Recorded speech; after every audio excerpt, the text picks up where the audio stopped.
Hello friends, welcome to the digital era. Now we are going to start a new chapter, company accounts and issue of shares. So guys, अभी तक हमने देखा जहां पर सिर्फ हमने सोल ट्रेडिंग कंसर्न देखा एंड पार्टनरशिप फर्म के अकाउंटिंग एंट्रीज देखी थी, उसके प्रोसीजर्स देखे। अब हमारे अकाउंट्स में आगे बढ़ते हुए अब आ रहे कंपनी अकाउंट्स। ठीक है, तो कंपनी की रिक्वायरमेंट क्यों आई मार्केट में और क्या रीजन था कि कंपनीज भी मार्केट में आई। वेरी फर्स्ट थिंग क्या होता है, कैपिटल। जब भी कोई भी बिजनेस स्टार्ट होता है, सबसे पहला टर्म हमारे सामने, सबसे पहली जो प्रॉब्लम क्रिएट होती है that is the raise of capital. पैसा कहां से आएगा। Okay, so capital is the blood of any business organization. किसी भी बिजनेस ऑर्गेनाइजेशन का ब्लड है कैपिटल, और अगर कैपिटल नहीं है अपने पास ज्यादा तो हम ज्यादा एक्सपांड नहीं कर सकते और सर्वाइव भी नहीं कर सकते। इस कॉम्पिटिटिव मार्केट में सर्वाइव करने के लिए भी हमें कैपिटल चाहिए एंड एक्सपांड करने के लिए भी कैपिटल चाहिए। तो सोल ट्रेडिंग कंसर्न में क्या होता था, ओनली पर्सन जो कोई ओनर है, जो मैनेज कर रहा है, जो कंट्रोल कर रहा है, वही पूरा कैपिटल ला रहा है। तो उसके पास एक मैक्सिमम कैपेसिटी भी एक हो जाती है एक लिमिट तक। उससे ज्यादा वो अगर ले आएगा तो उसकी लायबिलिटीज अनलिमिटेड तो होती है सोल ट्रेडर की। तो ऐसे में अगर वो कभी कल को डूबता है तो वो पूरा अपना प्राइवेट घर, अपनी पर्सनल प्रॉपर्टी भी डुबा देगा। इसके बाद आया पार्टनरशिप फर्म। पार्टनरशिप फर्म में बात वही हो जाती थी। पार्टनरशिप फर्म में क्या होता था, पार्टनर्स कैपिटल लेके आते थे। पार्टनर्स के पास भी एक लिमिट होती थी, साथ में मिलके वो लोग ले आते थे कैपिटल थोड़ा ज्यादा, लेकिन फिर जब और ज्यादा एक्सपांड करने की बारी आती थी तो उनके पास कैपिटल नहीं होता था, या फिर वो रिस्क फैक्टर में आ जाते थे जहां पे उनकी लायबिलिटीज भी अनलिमिटेड हो जाती थी। तो उसके बाद आया कंपनी। तो कंपनी जो है किस तरह से कैपिटल रेस करती है, तो वो कंपनीज जो है कैपिटल रेस करते हैं इश्यू ऑफ शेयर्स से। कंपनी इश्यू करती है शेयर्स, और शेयर्स जो है वो most of the time public, कोई भी पर्सन जो कंपनी से जुड़ा हुआ है, नहीं जुड़ा हुआ है, वो लोग इस शेयर्स को खरीदते हैं और इसके अकॉर्डिंगली कंपनी में कैपिटल रेज होता है। सो कंपनी के पास एक्सपांड करने के और सर्वाइव करने के चांसेस बहुत ज्यादा हो जाते हैं, क्योंकि जब भी कंपनी को कैपिटल की रिक्वायरमेंट होती है कंपनी न्यू शेयर्स इश्यू कर लेती है। लेकिन इसमें भी कुछ रिस्ट्रिक्शन होते हैं, वो सारी चीजें क्या होती है हम इन डिटेल देखेंगे। सो सबसे पहले कंपनी अकाउंट्स में शेयर्स इश्यू रिलेटेड सारी जानकारी जानने से पहले हमें जानना है कि कंपनी क्या होती है। बेसिक एक नॉलेज हमें होना चाहिए कि कंपनी क्या है, और इसीलिए कंपनी को ही क्यों हमने, मतलब कंपनी को ही क्यों है लॉ ने ऐसा दिया है अथॉरिटी की वो शेयर्स इश्यू कर सकते हैं। ठीक है, सो वेरी फर्स्ट थिंग कंपनी क्या है, तो एज हम एकदम सिंपल मीनिंग देखें तो इसका सिंपल मीनिंग ये बोलता है कि any business organization that is registered और इनकॉर्पोरेटेड अंडर कंपनीज एक्ट 1956। ठीक है, कोई भी बिजनेस ऑर्गेनाइजेशन जो कंपनीज एक्ट 1956 के अंदर रजिस्टर्ड है, इनकॉर्पोरेटेड है, उसे हम कंपनी कहते हैं। ये that is meaning. Simple definition हमें प्रोफेसर हैनी ने दिया है। प्रोफेसर हैनी बोलते हैं a company is an separate legal entity. A company is an artificial person created by law. ठीक है, a person, company is an artificial person created by law, has a separate legal entity with perpetual succession and common seal. तो इस definition के अंदर each and everything very clearly है कि company जो है वो एक पर्सन है, वो आर्टिफिशियल पर्सन है। हम लोग जो है वो कैसे नेचुरल पर्सन है, वैसे ही कंपनी जो है आर्टिफिशियल पर्सन है जो कि क्रिएटेड बाय लॉ। लॉ कौन सा है, इंडियन कंपनीज एक्ट 1956 के अंदर कोई भी रजिस्टर्ड जो business organization that is company. और कंपनी जो है वो कंपनी स्टैंप, जो कॉमन सील वर्ड लास्ट में यूज हुआ है, कॉमन सील मीन्स कंपनी का स्टैंप होता है। कंपनी जो है वो स्टैंप के अंडर में काम करती है, मतलब उस स्टैंप के ऊपर साइन किया जाता है। जो ऑथोराइज पर्सन है, कंपनी की वैल्यू हमेशा उसके स्टैंप से होती है। सो कंपनी का अपना एक लीगल साइन है दैट इज स्टैंप। ठीक है, ये आपको समझा। तो कंपनी एक आर्टिफिशियल पर्सन है जो क्रिएटेड बाय लॉ है, तो वो खुद क्रिएट हुई है लॉ से, उसकी सेपरेट लीगल आइडेंटिटी है। कंपनी को हमेशा कंपनी के नाम से जाना जाता है, उसके किसी पर्सन के नाम से नहीं जाना जाता। आप सोल ट्रेडिंग कंसर्न में जाओगे तो सोल ट्रेडर के नाम से वो बिजनेस फर्म जाना जाएगा। पार्टनरशिप फर्म में जाओगे पार्टनर्स के नाम से वो बिजनेस फर्म जाना जाएगा। लेकिन कंपनी जो है वो कंपनी अपने खुद के नाम से जानी जाती है। उसके किसी भी director, share holder, debtors, creditors, stack holder, किसी का उस कंपनी से कंपनी के ऊपर कोई दावा नहीं होता कि कंपनी मेरी है। कंपनी जो है वो पर्टिकुलरली शेयर होल्डर्स की होती है। Shareholders are the owners of the company. ठीक है, तो शेयर होल्डर जो है ओनर है, तो इसलिए कंपनी की एक सेपरेट लीगल आइडेंटिटी हो गई। परपेचुअल सक्सेशन का मतलब है कंपनी जो है वो लॉन्ग टर्म तक काम कर सकती है। कंपनी की लायबिलिटीज जो है वो लिमिटेड होती है। लिमिटेड कितनी होती है, सिर्फ पर शेयर होल्डर। एक शेयर होल्डर नहीं होता, कंपनी कितने हजारों शेयर इश्यूज करते हैं और उनके उतने सारे शेयर होल्डर हो जाते हैं, और हर शेयर होल्डर की लायबिलिटी सिर्फ उस कंपनी में इन्वेस्ट किए हुए शेयर के अमाउंट तक ही होती है।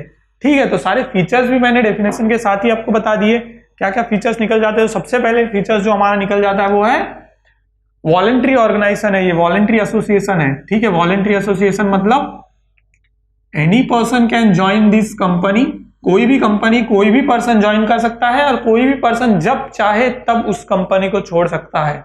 वॉलंटरी मतलब इंडिपेंडेंट, इंडिपेंडेंट एसोसिएशन। अब मुझे किसी कंपनी में अगर ज्वाइन होना है एज अ ओनर, तो मैं क्या करूंगा, उस कंपनी के शेयर खरीद लूंगा। शेयर जो है लिस्टेड होते हैं, स्टॉक एक्सचेंज आपने सुना होगा, बॉम्बे स्टॉक एक्सचेंज है, नेशनल स्टॉक एक्सचेंज है। तो बॉम्बे स्टॉक एक्सचेंज में सेंसेक्स होता है, नेशनल स्टॉक एक्सचेंज में निफ्टी होता है। तो उसके अकॉर्डिंगली हम लोग क्या वहां से उस लिस्टेड कंपनी के शेयर्स खरीदकर हम उस कंपनी के क्या हो जाएंगे, ओनर बन जाएंगे। तो वॉलंटरीली मैं क्या हो गया, उससे एसोसिएट हो गया। और जब मुझे मन कर रहा है कि नहीं अब मुझे कंपनी ज्यादा फायदा नहीं दे रही है, मुझे छोड़ना है, तो मैं इजीली क्या कर सकता हूँ, क्विट कर सकता हूँ, कंपनी के शेयर्स बेच सकता हूँ। ओपन मार्केट है, डेली शेयर मार्केट ओपन होता है, जब मन चाहे तब उस शेयर्स को बेचकर कंपनी से अलग हो गया। तो वॉलंटरी एसोसिएशन ये हो गया कि जब जो चाहे वो उससे जुड़ सकता है, जब जो चाहे वो निकल सकता है। ये पहला इसका फीचर्स हो जाता है। सेकंड फीचर्स हमें क्या बोल रहा है, देखिए separate legal entity, separate created by law. So company क्या है, एक आर्टिफिशियल पर्सन है। ठीक है, आर्टिफिशियल पर्सन जो कि क्रिएट किससे हुई है, लॉ से क्रिएट हुई है, मतलब उसकी एक सेपरेट लीगल आइडेंटिटी है। वो जब चाहे जो चाहे कंपनी अपने डिसीजन खुद लेती है। तो कंपनी अपने डिसीजन कैसे लेगी, शेयर होल्डर से लेगी। और शेयर होल्डर से डिसीजन होते हैं, शेयर होल्डर जो है वो डायरेक्टर को अपॉइंट करते हैं और वो डायरेक्टर कलेक्टिवली एक डिसीजन लेते हैं जो कि कंपनी का फाइनल डिसीजन माना जाता है। ठीक है, और इसके बाद जो आया है that is common seal. Company का कोई स्पेसिफिक पर्सन जो है वो साइन नहीं करता, उसकी कॉमन सील होती है जिसे साइन माना जाता है कंपनी का, वो कॉमन सील होता है। उसका स्टैम्प, उसका लोगो जो होता है कंपनी का, दैट इज कंपनी की लीगल आइडेंटिटी जो आ रही है। आर्टिफिशियल पर्सन, उसका एक लोगो है, उसका एक स्पेसिफिक नाम है, उस नाम से कंपनी जानी जा रही है और उसी नाम से इसका कॉमन सील स्टैम्प बना है और वही कंपनी का ऑथोराइज सिग्नेचर है। ठीक है, इसके बाद क्या आया था वर्ड, हमने डेफिनेशन में देखा कि company is an artificial person created by law, have a separate legal identity. So separate legal identity भी इसका एक फीचर हो जाएगा। हैज अ परपेचुअल सक्सेशन, वो भी इसका एक फीचर हो जाएगा, सेपरेट लीगल आइडेंटिटी। ठीक है, इसकी सेपरेट लीगल आइडेंटिटी है। इसके बाद क्या हो गया, परपेचुअल सक्सेशन। इसका मतलब होता है कंपनी लॉन्ग टर्म के लिए काम करती है। मोस्ट ऑफ द कंपनीज आपने देखी होगी, रिलायंस इंडस्ट्री जो है धीरू भाई अंबानी ने स्टार्ट की थी, आज कितने सालों से काम करी है। टाटा इंडस्ट्री कम से कम 150-170 साल पुरानी इंडस्ट्री है। जब जमशेदजी टाटा ने उसे स्टार्ट किया था, तो कंपनीज जो है वो लॉन्ग टर्म तक चलती है।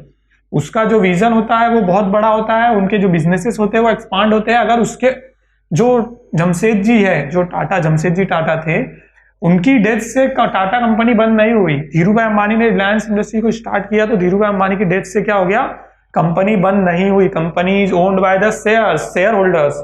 Share holder are the owner of the company. अगर डायरेक्टर को कुछ हो जाता है, कोई डायरेक्टर मर जाता है, कोई मैनेजिंग डायरेक्टर मर जाता है, कंपनी को कोई इफेक्ट नहीं पड़ता है। ठीक है, वैसे ही अगर हम लोग पार्टनरशिप फॉर्म में पढ़ते तो वहां पर किसी भी पार्टनर के मरने से क्या होता था, इफेक्ट पड़ता था बिजनेस पे, राइट।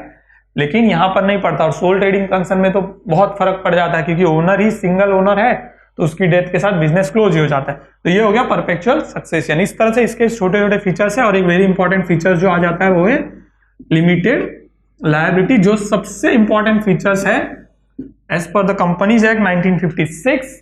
कंपनी के जो शेयर होल्डर्स है, जो कि ओनर है कंपनी के, उनकी लायबिलिटी सिर्फ उनके शेयर की वैल्यू तक ही एक्सटेंट है। मतलब उनके जितने शेयर उन्होंने खरीदे उतनी ही उनकी लायबिलिटी है। उनकी पर्सनल प्रॉपर्टी जो शेयर होल्डर की है वो कभी भी इसमें इन्वॉल्व नहीं की जाती है अगर कंपनी डूब रही है, कंपनी मतलब लॉस में जा रही है। तो इसीलिए यहाँ पे लिमिटेड लायबिलिटी जो सबसे इंपॉर्टेंट फीचर है। अगर आप कोई भी बिजनेस फॉर्म ऑफ ऑर्गेनाइजेशन पढ़ेंगे, फॉर्म ऑफ बिजनेस ऑर्गेनाइजेशन, तो सबसे ज्यादा बेनिफिशियली और सबसे ज्यादा बताने वाली चीज क्या होगी, लिमिटेड लायबिलिटी। ठीक है, सो इस तरह से लिमिटेड लायबिलिटी का हमें पता चल गया। तो ये सारे फीचर्स है, वेरी इंपॉर्टेंट फीचर जो है कंपनी के हमने देख लिए। इसके बाद आते हैं काइंड्स ऑफ कंपनी। अब गाइस बात आती है कि कौन से तरीके से अलग अलग टाइप्स की कंपनी होती है। ठीक है, सो काइंड्स ऑफ कंपनी में जब हम लोग देखेंगे इन डिटेल, तो कंपनीज के टाइप्स जो है, types and kinds both are same in the sense. So दो बेस में कंपनी डिवाइड होती है। एक कंपनी के मेंबर्स के हिसाब से, मतलब लायबिलिटी ऑफ अ मेंबर, इसके बेस पे कंपनी का डिवीजन होता है। और एक होता है on the basis of number of members, ठीक है। सो वेरी फर्स्ट थिंग क्या है, on the basis of liability of member के हिसाब से मान लीजिए मैं इसे ए करता हूं, और लायबिलिटी ऑफ मेंबर के हिसाब से कंपनी का टाइप्स जो है वो 3 टाइप अलग अलग है लायबिलिटी ऑफ मेंबर के हिसाब से। First type is limited by share, ये सबसे ज्यादा रनिंग कंपनीज जो है वो ये है limited by shares company. Limited by shares company means वो कंपनी जिनकी लायबिलिटीज लिमिटेड है to the extent of the value of the share, ठीक है। और उसके बाद आती है लिमिटेड बाय गारंटी। यहां पर इस तरह की कंपनीज जो होती है जहां पर क्या होता है लिमिटेड बाय गारंटी,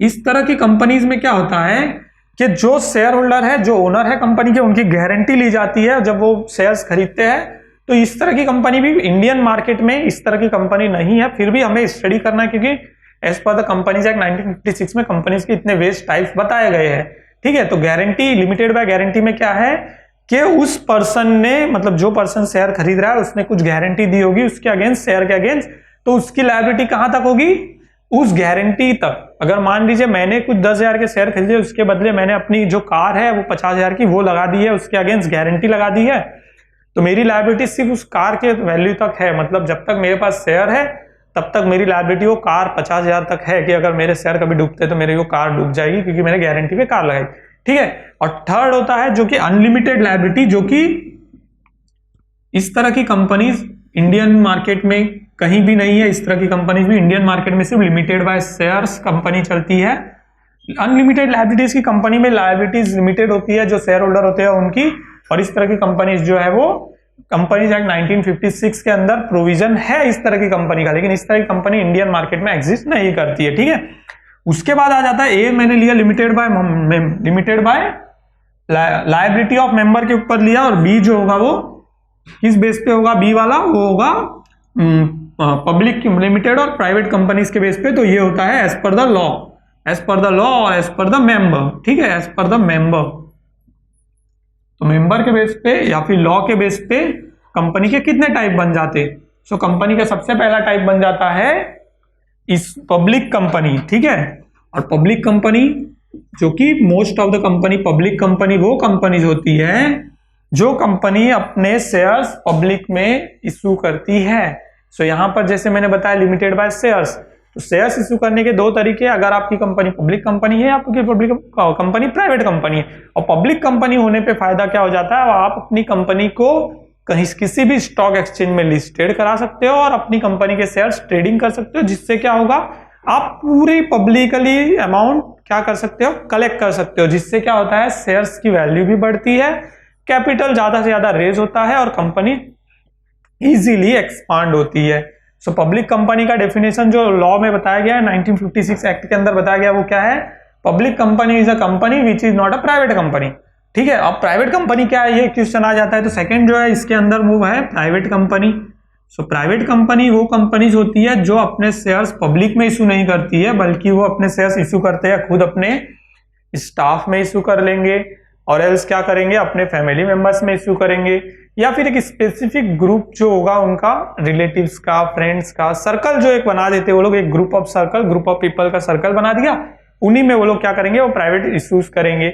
अब प्राइवेट कंपनी जो है उसका भी मीनिंग क्या बताया है कि जिसकी मिनिमम कैपिटल जो है 71 लाख या उससे ज्यादा है, that is a private company जिसकी मिनिमम कैपिटल जो है वो 71 लाख या उससे ज्यादा है, तो ऐसी कंपनी को प्राइवेट कंपनी कहा जाता है। और जो कंपनी प्राइवेट कंपनी नहीं है वो पब्लिक कंपनी। तो 2 तरीके से कंपनी बन गई, पब्लिक कंपनी, प्राइवेट कंपनी। और पब्लिक कंपनी के अंदर इशू ऑफ शेयर्स ये हमारे इस टॉपिक का पार्ट है, बाकी सारी चीजें हमारे इंफॉर्मेशन के लिए है, लेकिन हमें जो है इस पूरे चैप्टर में पढ़ना है that is just public company and public company का पब्लिक इशू कैसे होता है। Public issue means issue of shares in the directly market, ठीक है। इसके बाद आता है शेयर एंड शेयर कैपिटल, तो उसको देखते हैं शेयर एंड शेयर कैपिटल क्या होता है, ठीक है गाइस।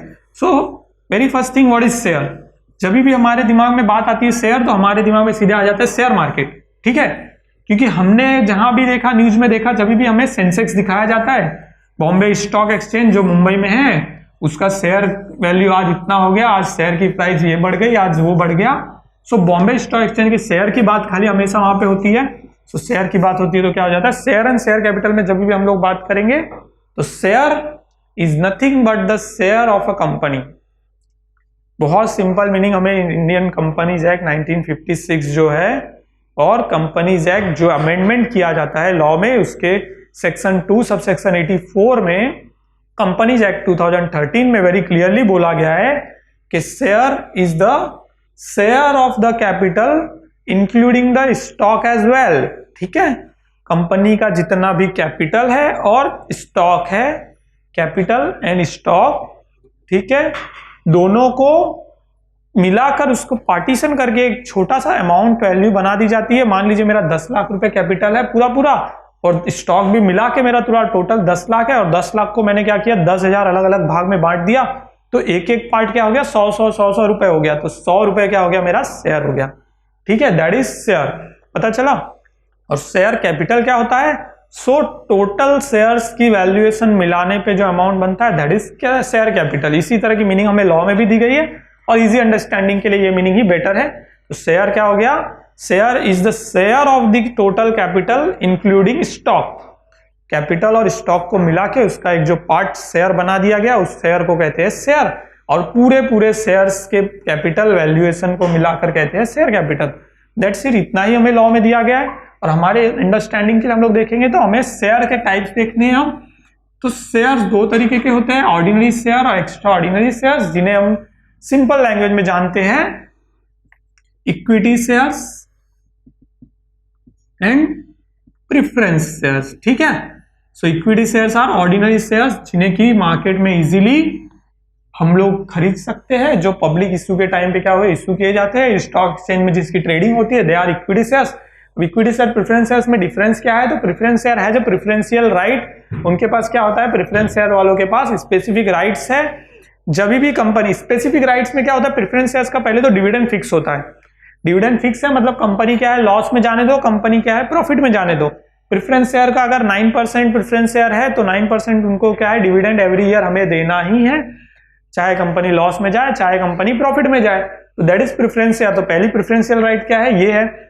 सेकेंड क्या है कि अगर कभी इन द केस क्या होता है, कंपनी क्लोज होती है, कंपनी वाइंड अप करती है अपना बिजनेस, तो वाइंड अप के टाइम पे क्या होगा, प्रेफरेंस शेयर्स हमें क्या करने होंगे, वो टाइम पे वाइंड अप के टाइम पे प्रेफरेंस शेयर होल्डर को सबसे पहले अमाउंट देना होता है। तो ये भी इनके लिए एक प्रेफरेंशियल राइट हो गई। दूसरा क्या है, इसके बाद दो मैंने बता दिए, पहला क्या हो गया कि प्रेफरेंस शेयर का डिविडेंड फिक्स है, दूसरा क्या हो गया, उनको प्रेफरेंशियल राइट है कि कभी भी बिजनेस बंद होता है तो सबसे पहले इन्हें अमाउंट दिया जाएगा। तीसरा क्या है, रिस्क फैक्टर तो एकदम खत्म हो गया प्रेफरेंस शेयर्स में। तीसरा ये है कि प्रेफरेंस शेयर होल्डर के पास क्या होता है, प्रेफरेंशियल राइट होता है वोटिंग के लिए। अगर कभी कंपनी में कुछ चेंजेस कर रहे हैं तो प्रेफरेंस शेयर होल्डर जो है वो वोटिंग कर सकते हैं। अब इक्विटी शेयर होल्डर के पास ये सारी चीजें नहीं। इक्विटी शेयर होल्डर जो है वो रिस्क फैक्टर पे काम करते हैं। उनके शेयर जो ट्रेड हो रहे हैं मार्केट में, स्टॉक एक्सचेंज में ट्रेडिंग हो रहे हैं, आज भाव 100 रुपए है, कल भाव 80 रुपए हो सकता है, उसके दूसरे दिन 50 रुपए भी हो सकता है, और हो सकता है कि वो 150 रुपए 200 रुपए भी हो जाए। तो पूरे क्या होता है, रिस्क फैक्टर पे काम करने वाले शेयर्स जो होते हैं इक्विटी शेयर्स। सो गाइस, हमें ना इस चैप्टर के अंदर जो पढ़ना है वो इक्विटी शेयर्स का पब्लिक इश्यू के ऊपर पूरा हमारा चैप्टर हुआ। तो हमें ये ध्यान देना कि हमारे इक्विटी शेयर होल्डर जो है वो रिस्क फैक्टर पे काम करे, मतलब उनके शेयर्स की वैल्यूएशन बढ़ सकती है, कम हो सकती है। तो हमें वो ट्रेडिंग पार्ट पे नहीं समझिए, हमें सिर्फ इश्यू किस तरह से होता है वो पूरा इसके अंदर देखना है। ठीक है, अब इसके बाद आया शेयर कैपिटल। तो शेयर कैपिटल के भी बहुत सारे अलग अलग टाइप्स हैं और वो जानने जरूरी है हमें चैप्टर को पूरा समझने के लिए, क्योंकि शेयर कैपिटल जो है वो अलग अलग बहुत सारे टाइप्स में डिवाइड है। सो वेरी फर्स्ट थिंग क्या आता है शेयर कैपिटल के अंदर, वो आता है ऑथोराइज्ड कैपिटल। ठीक है, सो ऑथोराइज्ड कैपिटल क्या है, सो ऑथोराइज्ड कैपिटल मतलब वो कैपिटल पार्ट के एक कंपनी जो है वो कितना मैक्सिमम अमाउंट तक इशू कर सकती है। ऑथोराइज्ड कैपिटल यानी जब हम लोग कंपनी रजिस्टर्ड होती है, दो इंपॉर्टेंट डॉक्यूमेंट होते हैं कंपनी के, first is memorandum of association, second one is article of association. So memorandum of association और आर्टिकल ऑफ एसोसिएशन जो है उसके अंदर हम एक रजिस्टर्ड अमाउंट डाल देते हैं कि इतना अमाउंट जो है हम लोग कंपनी में शेयर्स इशू कर सकते हैं, 10 लाख या तो 50 लाख या तो 1 करोड़ शेयर्स, इससे ज्यादा शेयर्स में इशू नहीं कर सकता। तो दैट इज ऑथोरिटी। तो वो होता है शेयर कैपिटल में सबसे पहला type authorize share capital. Authorize capital जिसे कहा जाता है कि मुझे सिर्फ ऑथोरिटी है, इतना ही कैपिटल में इशू कर सकता हूं। तो इससे ज्यादा मैं इशू नहीं कर सकता हूं, लेकिन इतना पूरा जो कंपनी क्या एक बार में इशू नहीं करती है। ऑथोराइज कैपिटल में वेरी इंपॉर्टेंट थिंग है कि कंपनी क्या करती है, पूरा कैपिटल एक बार में कभी भी इशू नहीं करती। कंपनी क्या करती है, उसको इशू करती है एज पर जैसे जैसे रिक्वायरमेंट हो रही है।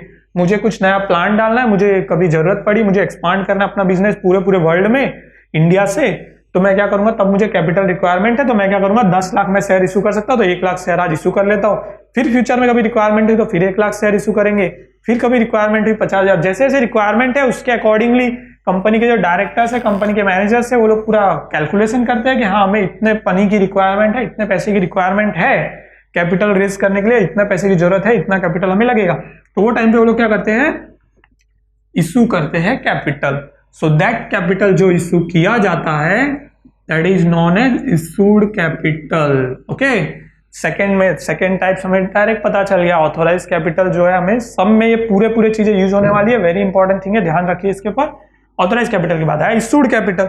अब इशूड कैपिटल क्या है, जो कैपिटल इशू किया गया। अब इसमें भी फिर बहुत सारी चीजें आ जाती है। इशूड कैपिटल जो है इशू किया जाता है, लेकिन कैपिटल इशूज के बहुत सारे वेज है।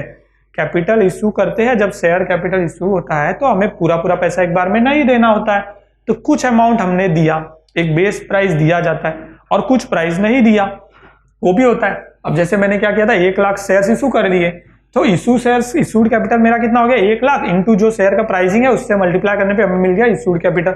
1 लाख प्राइसिंग है इशूड कैपिटल का, 1 लाख के जो shares, 1 lakh shares, number of shares क्या 1 लाख, वो मैंने इशू किए, तो मेरा इशूड कैपिटल कितना हो गया, 1 लाख। लेकिन उस इशूड कैपिटल में से क्या मैं मार्केट में पूरे 1 लाख शेयर्स इशू करने जाऊंगा, और चांसेस है क्या पूरे 1 लाख शेयर्स पूरे उस दिन इशू हो जाएंगे? नहीं। ये भी होता है कि बहुत बार क्या होता है 70,000 शेयर्स इशू हो गए, 30,000 बच गए। कभी कभी क्या होता है 80,000 इशू हो गए, 20,000 बच गए। तो जितने इशू हो गए that capital is known as subscribed capital. ठीक है, उस कैपिटल को बोलते हैं सब्सक्राइब्ड कैपिटल। सब्सक्राइब कैपिटल मतलब इतना सब्सक्रिप्शन हो गया। आपको सब्सक्रिप्शन वर्ड पहले भी पता होगा। तो इशूड जो है हुए पूरे, हमने क्या किया 1 लाख शेयर्स इशू कर दिए, लेकिन पूरे के पूरे शेयर गए नहीं मार्केट में। कितने गए, जितने गए 80,000 गए या 70,000 गए, 75,000 गए, that is known as subscribe capital. मतलब इतना कैपिटल जो है वो सब्सक्राइब हो गया। अब सब्सक्राइब कैपिटल हमें मिल गया, उसके बाद क्या होता है कि सब्सक्रिप्शन होने के बाद क्या होता है, हमें सिर्फ एप्लीकेशन मनी मिलता है। अप्लाई करते हैं ना लोग किसी चीज के लिए, अप्लाई करो तो अप्लाई करने के लिए एक अमाउंट पे कर रहे हो, वो सब्सक्रिप्शन मनी हमें मिल जाता है, एप्लीकेशन मनी मिल जाता है। एप्लीकेशन मनी मिल जाने के बाद क्या होता है, हमें कॉल करने होते हैं, जो हमें इस सब में बताया जाता है, तो उसे कहते हैं कॉल्ड अप कैपिटल। जब आता है पिक्चर में इसके बाद कॉल्ड अप कैपिटल का मतलब इतना अमाउंट जो है वो हमें मिल गया। ठीक है, इतने अमाउंट के लिए कॉल्ड अप किया गया। मुझे क्या हुआ 10 रुपए। अब मैं क्या करता हूँ 1 लाख शेयर जो यहाँ तक थे उसको मैंने डिवाइड कर दिया, पर शेयर प्राइसिंग मेरा 10 रुपए है। 10 रुपए के बेस पे अब मैं आगे बढ़ता हूँ। ठीक है, मेरे एक शेयर का प्राइस कितना है 10 रुपए। 10 रुपए के लिए मैंने सब्सक्रिप्शन आ चुका है, तो 10 रुपए के लिए सब्सक्रिप्शन आने के बाद क्या हो गया 10 मतलब सब्सक्रिप्शन मुझे एप्लीकेशन मनी कितना है 2 रुपए आया, 8 रुपए अभी पेंडिंग है, तो सब्सक्रिप्शन मनी आ गया मुझे 2 रुपए के हिसाब से, that is my subscribe capital. अभी मैं कॉल करना चालू करता हूँ। कभी भी कैपिटल जब इश्यू होता है तो कॉलिंग होती है, फिर first call, second call and final call, इस तरह से 3 कॉल किए जाते हैं एप्लीकेशन अलॉटमेंट मनी रिसीव करने के लिए। क्योंकि एप्लीकेशन मनी जो है वो तो अप्लाई किया सब लोगों ने, वो पैसा भरना ही है, अप्लाई करते टाइम ही भर दिया, 2 रुपए मुझे मिल गया। मैंने क्या किया 5 रुपए के लिए कॉल किया है। ठीक है, 5 रुपए के लिए कॉल किया, that is called up capital के। मैंने 5 रुपए के लिए कॉल किया कि 5 रुपए मुझे पर शेयर अभी आप लोग दे दीजिए, जिनको जिनको भी ये सब्सक्रिप्शन मिल गया उनको लिए मैंने कॉल किया, that is called up capital के। मैंने कॉल किया 5 रुपए पर शेयर मुझे देना है, तो आप लोग दे दीजिए, ये हो गया कॉल्ड अप कैपिटल। ठीक है, अब कॉल्ड अप कैपिटल में भी इसके बाद एक और नया जो इसका टाइप्स आ जाता है शेयर कैपिटल का, वो हो जाता है paid up capital. So guys, किसी से पैसा मांगो तो क्या चांसेस है कि इतने सारे, अभी 1 लाख शेयर है, 1 लाख शेयर में 1 लाख शेयर होल्डर हो गए। 1 लाख शेयर होल्डर में मान लीजिए चलो इशू 80,000 ही हुए, तो 80,000 शेयर होल्डर हो गए। 80,000 शेयर होल्डर को मैं कॉल करूंगा 5 रुपीज पर प्रीमियम, मतलब 5 रुपीज जो अलॉटमेंट मनी पे करने के लिए, तो क्या वो मेरा कॉल्ड अप मनी तो हो गया, 80,000 इंटू 5 करने पे कॉल्ड अप कैपिटल मुझे मिल गया। लेकिन क्या 80,000 शेयर होल्डर पूरे के पूरे जो हमारा ऑन टाइम स्ट्रक्चर मैंने बनाया उसके अंदर मुझे पैसा दे देंगे? नहीं, कुछ शेयर होल्डर क्या होंगे ट्रेस नहीं हो पाते हैं, जिनके पास जिन्होंने हमें जो पर्टिकुलरली अमाउंट दिया है, उनका जो डिटेल दिया है टेलीफोन नंबर होने दो या फिर ईमेल आईडी होने दो, वो डिटेल ट्रेस नहीं हो रही है तो हम लोग उनसे मिल नहीं पा रहे तो ऐसे में क्या हो रहा है, उनसे पैसा हमें मिला नहीं। तो हमें जितना पैसा मिलता है कॉल करने के बाद that is known as paid up capital, ठीक है।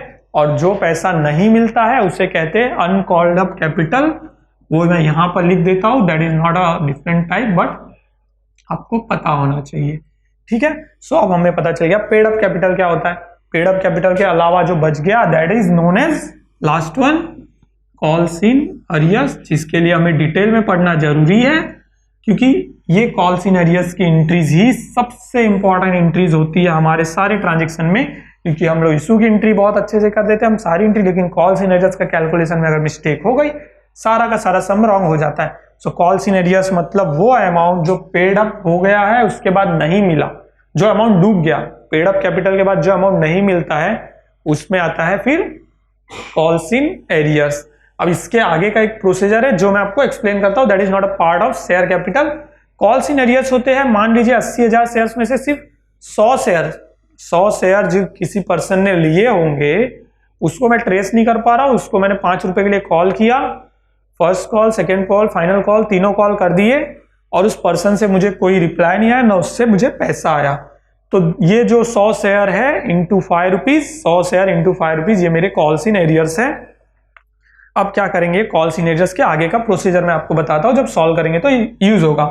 अब ऐसी सिचुएशन में क्या करते हैं, हमने फाइनल कॉल भी कर दिया, पैसा नहीं आया, तो जिस तरह के कॉल्स इन एरियर्स में पड़े हुए जो शेयर्स होते हैं उसे हम लोग क्या करते हैं, फॉरफीचर करते हैं, उसके बाद कैंसिलेशन करते हैं इन शेयर्स को, यानी कि जो शेयर इश्यू हो चुके हैं 2 रुपए हमें रिसीव भी हुआ है तो हम तो रिटर्न कर देंगे उस पर्सन को, अगर वो पर्सन ट्रेस होता है, नहीं होता है तो वो कॉल्स इन एरियर्स में है, तो उसके बाद फाइनल कॉल के बाद एक पर्टिकुलर जो प्रोविजन होता है एज पर द लॉ, इस शेयर्स को क्या करते हैं हम लोग फॉरफीचर कर देते हैं, कैंसिलेशन करते हैं, और उसके बाद कोई भी शेयर अगर फॉरफीचर कैंसिल किया जाता है तो उसको हम लोग क्या करते हैं, री इश्यू करते हैं फिर से।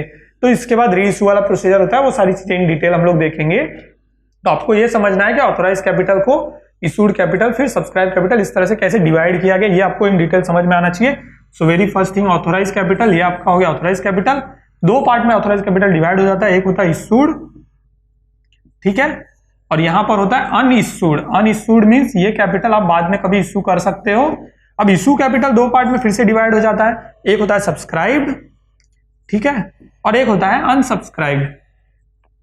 सो अनसब्सक्राइब मतलब वो जो जिसका सब्सक्रिप्शन नहीं हुआ, जो मैंने यहाँ पे आपको बताया 10 लाख यहाँ पे मेरे शेयर हैं, अच्छे 10 लाख ये शेयर है, 10 लाख में से मैंने 1 लाख के शेयर्स 1 लाख शेयर्स इशू कर दिए, नंबर ऑफ शेयर्स मेरे टोटल शेयर्स कितने 10 लाख है, ऑथोराइज कैपिटल मेरा 10 लाख हो गया, और मैंने इशू की 1 लाख शेयर्स, तो अनइशूड कितने हो गए 9 लाख हो गए, ठीक है। अब 1 लाख में से मैंने क्या किया, जब मार्केट में इसको इशू किया तो सब्सक्राइब कितने हुए, सिर्फ 80,000 हुए समझो, तो बचे कितने 20,000 क्या हुए, वो अनसब्सक्राइब्ड है, उसे किसी ने लिया ही नहीं।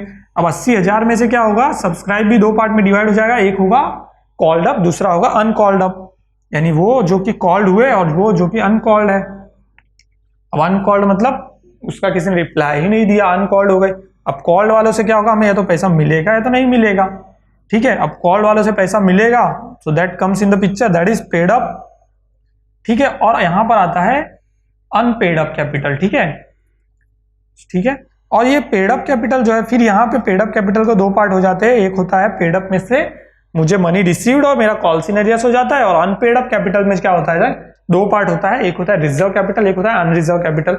अब अनपेड अप जो है उसको या तो मैं रिजर्व में रख दूंगा, यानी उससे पैसा कभी फ्यूचर में रिसीव भी होता है तो मैं उसे क्या करूंगा, रिजर्व में रख दूंगा, और बाकी या तो फिर अनरिजर्व में रखूंगा। इस तरह से कैपिटल्स के इतने सारे स्ट्रक्चर और टाइप्स है, ठीक है। सो गाइस जैसे हमने देखा शेयर कैपिटल के इतने सारे टाइप्स है, उसको बैलेंस शीट में किस तरह से दिखाना है, तो सबसे पहले बैलेंस शीट में क्या होता है, ऑथोराइज कैपिटल लिखा जाता है। मैं लायबिलिटीज साइड जैसे यहाँ पे लिख रहा हूँ, समझो ये बैलेंस शीट की लायबिलिटीज साइड है, और यहाँ पर सिर्फ हमें ऑथोराइज सारे कैपिटल्स दिखाने होते हैं, तो हमें जितनी इन्फॉर्मेशन दी है वो सारी की सारी इन्फॉर्मेशन यूज करनी होती है बैलेंस शीट के लिए। तो क्या होगा, सबसे पहले ऑथोराइज कैपिटल आएगा यहाँ पर, ठीक है। ऑथोराइज कैपिटल अभी हमारा कितना है, तो हम लोग एज्यूम कर लेते हैं, समझो हमने 10,000 शेयर इश्यू किए है, मतलब 10,000 हमारा ऑथोराइज कैपिटल है, हमने memorandum of association article of association में फिक्स किया है। सो 10,000 शेयर्स और पर शेयर प्राइस हमने मान लो रखी है 100 रुपीज, ठीक है। सो 10,000 इंटू 100 करने पे हमें मिलेगा 10 एंड ये आएगा 10 लाख। सो इस तरह से क्या होगा, ऑथोराइज कैपिटल आएगा। उसके बाद नीचे हम लोग उसके बाद ऑथोराइज कैपिटल के बाद डालते हैं कितना इशू किया हमने। सो उसके बाद तुरंत इशूड कैपिटल डालते हैं। अब इशूड कैपिटल हमने कितना इशू किया है ऐसे एज्यूम कर लेते हैं। मान लिया हमने 7,500 capital 7,500 shares 7,500 shares at the rate of issued करते टाइम हमें क्या होगा, पूरा हम लोग इशू करते हैं ना, तो हमारा इशू वैल्यूएशन भी पूरा होता है। 7.5 लाख के शेयर्स हमने इशू किए थे लेकिन अभी कितने हुए वो हम लोग अभी देखेंगे, ठीक है। 7.5 लाख आया। इसके बाद क्या आएगा, इशूड के बाद ऑथराइज हो गया, इशूड कैपिटल हो गया। इसके बाद आता है सब्सक्राइब कैपिटल। तो कितना सब्सक्राइब हुआ उसमें से, हो सकता है पूरा हुआ, हो सकता है आधा हुआ, हो सकता है कितना हुआ। तो मान लीजिए एज्यूम कर लीजिए कि 7,500 जैसे शेयर से, तो समझिए 6,000 शेयर्स जो है लोगों ने लिए, 6,000 शेयर्स हमारे सब्सक्राइब हुए। अब कितने रुपए में सब्सक्राइब हुए, तो 6,000 शेयर्स, और हम लोग एज्यूम कर लेते हैं चलो 60 रुपीज हमें इसमें पर शेयर मिल गए। तो 6 and 6 36 यानी 3,60,000 सब्सक्राइब हमारा हो गया, ठीक है। तो ये हो गया ऑथराइज कैपिटल, इशूड कैपिटल और सब्सक्राइब कैपिटल। इसके बाद क्या आता है, इसके बाद आता है वो कैपिटल जो कि हमने कॉल किया है, ठीक है। सो कॉल्ड अप कैपिटल भी हमारा सेम होगा, subscribe and called up capital both can be same, कि हमने जितना सब्सक्राइब किया था उतना पूरे के लिए हमने कॉल किया है। सो 6,000 शेयर्स और पूरे के पूरे मैंने क्या किया, कॉल कर दिया पूरे अमाउंट के लिए, तो 3,60,000 अगेन मेरे पास आगे बाहर। तो मेरा सब्सक्राइब कैपिटल जो था उतने के उतने पूरे अमाउंट के लिए मैंने कॉल किया है, 3,60,000 रुपीज 60 के हिसाब से कॉल किया। अब कॉल करने के बाद कितना पैसा मुझे आया, that is my paid up capital, ठीक है। सो कितना पैसा मुझे आया, तो मुझे आना कितना चाहिए था, 3,60,000 आना चाहिए था पूरा जो मैंने कॉल किया है।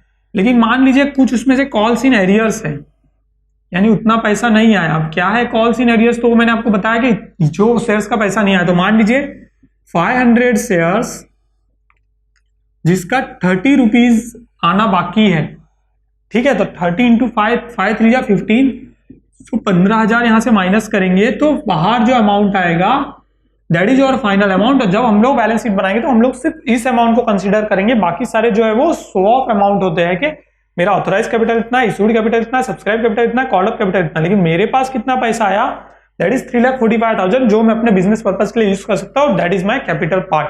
और जब बैलेंस शीट हम लोग कभी बनाते हैं उसको टैली करना है, तो हम लोग जो कैपिटल का अमाउंट लेंगे वो सिर्फ ये अमाउंट लेंगे, पेड अप कैपिटल का अमाउंट। बाकी सारे अमाउंट जो है वो as per the law, as per the provision of the Indian companies act 1956 and amendment 2013 के अकॉर्डिंग सारे कैपिटल्स हमें दिखाने बैलेंस शीट में कंपलसरी है। लेकिन जो हमारा पेड अप कैपिटल है वही हम लोग जब टोटल करते हैं और हम लोग जब लेते हैं तो हमें ये लेना होता है कि पेड अप इतना है, उसमें से कॉल इन एरियर्स माइनस करने के बाद जो फाइनल अमाउंट बाहर आया वो इतना है, ठीक है। तो इस तरह से हम लोग इसकी इंक्रीज करते हैं, ठीक है। सो बैलेंस शीट में हमें किस तरह शो करना है सारे कैपिटल को, वो मैंने यहाँ पे बताया। इसके बाद हमारा नेक्स्ट जो है टॉपिक है दो है types and methods of issue of share capital. Share capital जो हमने टाइप्स बता दिए, मैंने आपको टाइप्स बताए, लेकिन उसको इशू करने के टाइप्स क्या है, क्या क्या तरीके से आप शेयर कैपिटल को इशू कर सकते हो, ये हम लोग इसमें देखेंगे। अब इशू करने का सबसे पहला तरीका होता है वो है राइट इशू, ठीक है।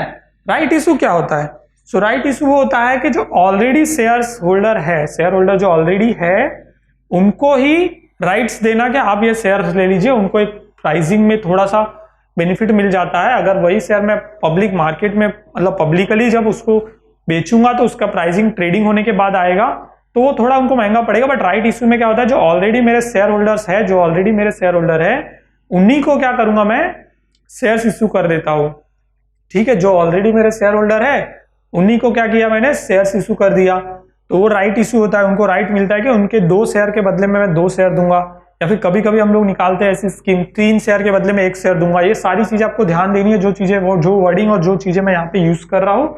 जैसे मैंने बोला राइट इशू, सो राइट इशू भी आपको ध्यान देना है क्योंकि ये सारी चीजें आपको सम में यूज होने वाली है। मान लीजिए यहाँ पे मैंने बोला राइट इशू, तो राइट इशू भी आपको सम में आएगा, जहां पर 2 शेयर के पीछे 1 शेयर, 3 शेयर के पीछे 1 शेयर, 5 शेयर के पीछे 2 शेयर, इस तरह के रेशियोज में आपको कैलकुलेट करना होता है कितना राइट इशू होता है और राइट इशू कर सकते हैं। तो राइट इशू दोनों कंपनी कर सकती है, प्राइवेट कंपनी भी पब्लिक कंपनी भी, आपको ध्यान देना है, ठीक है। इसके बाद एक और तरीका होता है वो है एम्प्लॉय स्टॉक ऑप्शन स्कीम, जिसे ESOP कहा जाता है, ESOP ESOP कहा जाता है, ठीक है। ESOP ESOP। तो ESOP में भी क्या होता है कि हम लोग ESOP employ stock option scheme, इसमें वर्डिंग क्लियर बता रहा है एम्प्लॉय स्टॉक, मतलब इम्प्लॉइज को ही, जो इनसाइड हमारे इम्प्लॉई है, कंपनी के इम्प्लॉइज है, उन्हीं को ही स्टॉक दे दिया जाता है और उन्हीं में शेयर्स इशू कर दिए जाते हैं। स्टॉक मींस शेयर ही होता है। जब भी आप कैपिटल कंपनीज के लिए पढ़ रहे हो तो stock and share both are same in the sense, ठीक है। तो स्टॉक जो है वो उन्हीं को दिया जाता है जो कंपनी के एम्प्लॉई है।